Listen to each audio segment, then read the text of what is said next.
Salut à tous, on se retrouve pour une nouvelle vidéo. Donc, on continue le montage de la petite maquette Valentino Rossi. On voit le numéro 9, 10 et 11.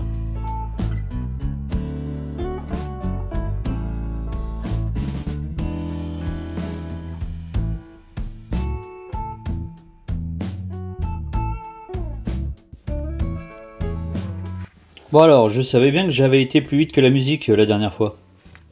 Parce que mes deux fourreaux de fourche, ils sont déjà finis. Et là, tu vois, ils disent de le monter maintenant. Au numéro 9. Alors que moi, voilà, c'est déjà fini, quoi. Aspect des deux bras de fourche, voilà. Plongeur, fourreau complété. Support de disque. Et voilà. Moi, c'est déjà fait. Donc, on va passer au numéro 10. Bon alors, en passant au numéro 9, c'était la jante qui a été livrée. Pop, pop, pop, pop, pop.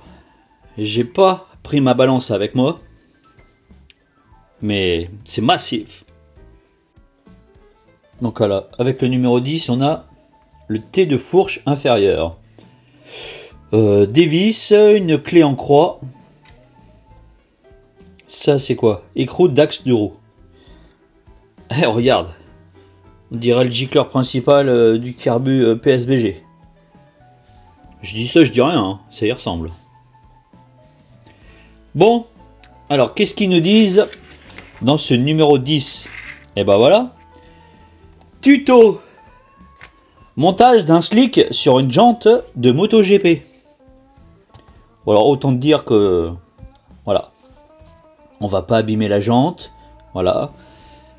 Toi, je t'ai déjà fait voir. Peut-être pas sur les motos. Mais on met des petites cales là. En Kevlar. Toi, sur les bords. Pour pas abîmer les jantes. Bah oui. Non, parce que y a certains mécano-motos. Bon, on dira pas les noms. Hein, ok. Quand tu y vas, t'as intérêt de vérifier ta jante. Hein. Non, parce que les petits pets, merci. Hein. Bah oui, forcément. T'es avec ta machine. T'as ton pneu. Ok. Tac. Là, tu as la machine qui vient ici. Tu mets la partie inférieure. Après, pour pouvoir l'amorcer, tu es obligé de mettre un pied de biche, d'accord, pour amorcer la machine. Donc, avec ton pied de biche, tac, tu mets le début du flanc, là. Ok. Sauf si tu n'as pas la petite protection en Kevlar, tu fais un petit pet à la jante. Donc ça, c'est pas cool. Voilà. Un petit détail, si certains me regardent. Voilà. Enfin, moi, j'ai appris comme ça chez Kawa. Hein. Kawa, bonjour. Voilà. On met la petite protection pour protéger la jante. Ah bah oui, après il faut... ouais, c'est pas facile d'accès pour la retirer. Je veux pas le savoir. On prend soin des clients ou pas. Donc là, tu regardes, c'est une jante qui est neutre. Ok, il n'y a pas de sens de rotation. Regarde, c'est exactement pareil des deux côtés. Exactement pareil des deux côtés. D'accord? Donc, normalement sur un pneu... Sur un vrai pneu, ok. Il y a le sens de rotation, donc on vérifie s'il y a la flèche ou pas. Mais comme sur la jante, c'est identique des deux côtés, on s'en fiche un petit peu, d'accord. Donc là, en direct live, je monte un pneu slick. Ça, c'est du Michelin. J'ai jamais monté de Michelin. Moi, j'ai toujours mis des D212 GP. Chacun ses goûts, hein. Et oh. Donc, un coup que tu as mis un côté, ok. Et il faut faire la même chose de l'autre côté. Hop. On plie, on met dans les gorges. On plie. Voilà. Allez, on fait travailler un petit peu la carcasse. Donc je peux te dire que sur un pneu radial, la carcasse, ça bougera pas. Tu peux y aller, hein. Tu peux y aller. Là, on gonfle à 3 bars, papa, pour bien le placer. Et après, on le redégonfle là. Je sais pas combien ils mettent en MotoGP, tiens. Ce serait. Est-ce qu'ils roulent en basse pression, eux? Moi, je mettais 800 grammes dans mon D212 GP. 800 grammes? Non, 1 kg. 1 kg. Je sais plus, je perds la mémoire. Voilà, ça fait trop longtemps que j'ai plus fait de piste.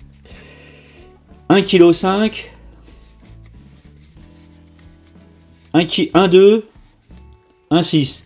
Ouais, je sais plus. Tiens, si toi tu fais de la piste, rafraîchis-moi la mémoire. Combien mettons dans des pneus Dunlop D212 GP?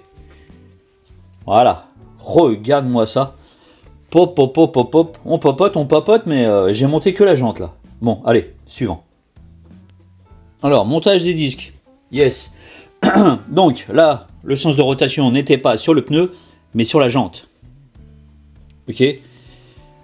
Le montage des disques, voilà, dans le sens de rotation. La petite flèche ici, la petite flèche ici. Donc on le met dans le même sens. Donc là, j'ai pas fait attention au montage. Les inscriptions du pneu se retrouvent pratiquement en même temps que les inscriptions de la jante. Bon, c'est pas bien grave.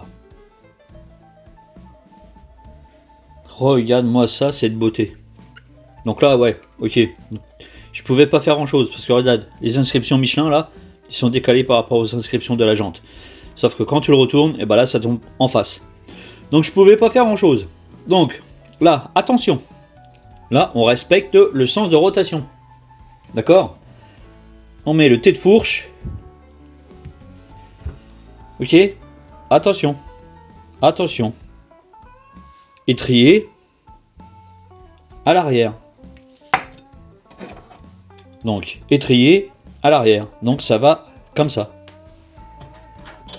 Axe de roue. Axe de roue. Hop. Toi, tu vérifies où est-ce que l'écrou il va aller là. Parce que c'est pas dit qu'il aille de l'autre côté pareil. Toi, regarde. Hop, là ça bute. T'as la gorge. T'as la gorge pour l'axe de roue. Te trompe pas. Tac, tac. Là, le sens de rotation. Hop. On emboîte ça là. Bon, normalement, hein, tu connais. On met un petit filet de graisse quand même sur un axe de roue. Ok. Bon, là, c'est une maquette. Hein. Donc, on met pas de graisse. Hop. Voilà. Là, notre petit écrou.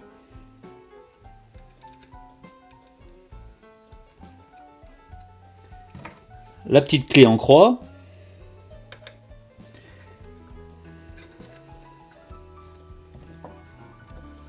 Zin zin, zin zin, zin zin zin zin zin. Et là, on met combien? MotoGP, je sais pas combien de barres, enfin, combien de barres, combien de kilos ils mettent. Normalement, axe de roue avant, l'écrou, c'est combien? 12-15 kilos. Hein. Dis-moi ce que tu en penses de ce chiffre. 12-15 kilos sur l'écrou d'axe de roue. Regarde, regarde, regarde, regarde. Pop, pop, pop, pop, pop. Et là, franchement, là, je suis fan. Voilà, là, là, là, là, là, là. Avec la fourche fonctionnelle. Oh là là là. Là, j'adore. J'adore, j'adore, j'adore. Alors, par contre, sur le dessin, là, il y a un truc qui me choque. Non, pas toi? Regarde l'étrier, là.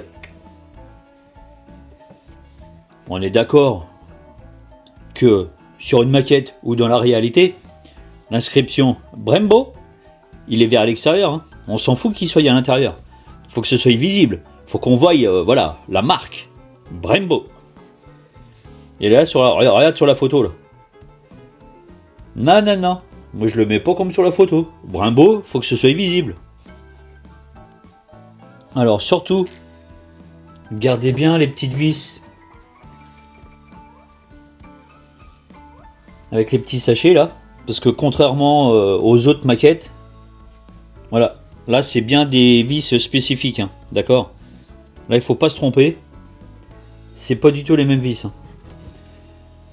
Donc gardez bien précieusement les vis dans leur sachet. Hein.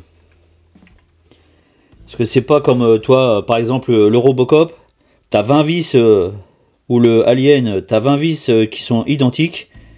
Donc bah forcément tu peux prendre n'importe laquelle quoi. Mais là non non là c'est bien spécifique là. Tac. Donc là on va fixer le T de fourche inférieur. Donc alors, le numéro 10. Hop là.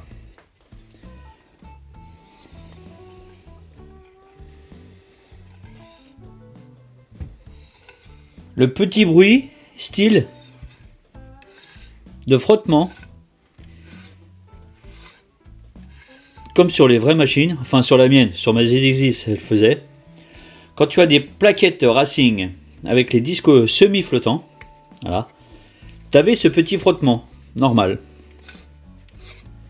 C'est le jeu fonctionnel. Ça frotte un peu et c'est normal. Alors le numéro 11, on a les premiers éléments du système d'échappement. Ah mais non, mais non. Alors ça, si c'est le collecteur. Eh les gars, en MotoGP, c'est du titane. Là, c'est gris moche. C'est tout neuf, quoi. Alors, il va falloir passer un coup de chalumeau, là, pour le faire bleuir un petit peu. Et je suis pas sûr que ça fasse un bon résultat. Mais non, mais légèrement bleui, quoi. Gris comme ça. Bon. On verra comment sont les silencieux. Allez. Montage des premières pièces du collecteur. Ouais, je sais. Tu vas me dire, ah bah dis donc, pour 3 numéros, ça dure plus longtemps que les autres. Ouais, mais là, c'est la passion. Là, c'est la passion, là. La mécanique, le montage d'une maquette. Là, il y a les deux réunis, je suis aux anges. Là, franchement, je te cache pas ma joie, là. Regarde le petit collecteur. Bon. Il est bien gris, hein, il est bien neuf. Hein. C'est mieux que rien. Donc, sur ce numéro 11, il y a aussi fixation du garde-boue avant. Donc là, pour cette maquette, vous avez voulu jouer avec nous, là? Non, parce que les vis avec un tournevis plat, c'est pas ce qu'il y a le plus facile à faire. Hein.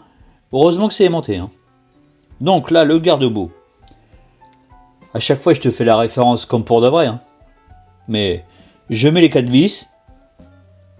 J'approche les vis. Je place le garde-boue. Et je serre à la fin. Et voilà. Cette vidéo s'achève. Et franchement... Oh là là là, quel plaisir, mais quel plaisir. Tu as déjà la roue avant, avec sa petite fourche. Regarde. Ouais, c'est de toute beauté, franchement c'est de toute beauté. Oh là là là là là là. Allez, je te dis à la prochaine. Ciao.